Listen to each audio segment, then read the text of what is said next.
Okay, so there's an argument made by many modern filmmakers that modern cameras that are digital are just too sharp. They're getting too good in quality, and that sharpness is becoming somewhat unnatural compared to older film cameras that have all this texture to them, whether it be film grain or just other sorts of naturalness. And I somewhat agree with this. Obviously, I think there's a time and a place for these perfect, clean, sterile shots, but there's also a lot of times where you want that more natural look, like older film cameras may have had. Sometimes you just want that gritty, textural, natural feel. I made a video a little while back on adding film grain to your footage and why I think that adds a little bit of that textural feeling, that more natural look to it, and really makes your footage just look a lot better. But today I wanted to expand on that and tell you about a whole different thing you can add to your video clips in post that give them that textural feeling. So sometimes when you're outside shooting in the wild, you will get stuff on your lens that's just due to being outside. So whether it be dust, sand, a little bit of water, mud, that sort of stuff, it kind of just gets on your lens sometimes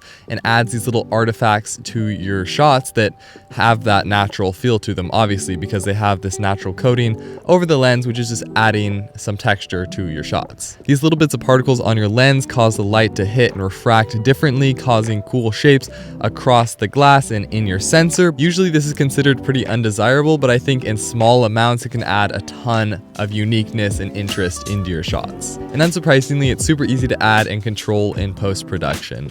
The easiest thing that I like to do is just to Google lens dirt overlays or water lens overlays or anything like that on Google, and you'll get a ton of image results where you can just download those images and overlay them on top of your footage. But if you're looking for some good specific websites, I'll leave a few links in the description down below, but one good one is Action VFX. They have a ton of free downloads for this sort of thing, and then also Nexus Mods has some really good Lens Grunge overlays that are great for just applying to your clips in post, and you can just download those super easily. But once you have your grunge overlay downloaded, it's super easy to apply. Just drag it on top of your existing clip in your timeline. Now all you're going to do is just change the blending mode from normal to either screen or color dodge, and then lower the opacity to anywhere between 10 and 1% depending on how bright your shot is. So if you're more outside, more bright, you're going to want the opacity to be higher, but if it's a dark scene, you really want to lower the opacity so the overlay isn't too obvious.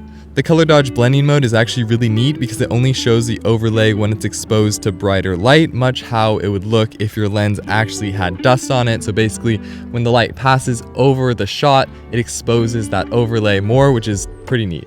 But yeah, that's basically it about this overlay. It's super simple, as you can see, and I just really love the three-dimensionality it adds to your shots. It basically makes you more aware of the lens's existence, just like a lens flare might. It really brings it into the scene, which again isn't perfect for every shot. You don't always want to be aware of the camera, but if you want to have it be more like a POV camera where you're aware of it in the scene and adding some texture and interest to your shots, you really can't go wrong with this easy overlay technique. But just so you can see it in more detail before and after, here are some shots with the overlay not applied and then applied.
Anyway, that's it for today. If you want to check out the websites with the overlays, the links are down in the description below. But thank you as always for watching. I really appreciate it, and I will see you all next week.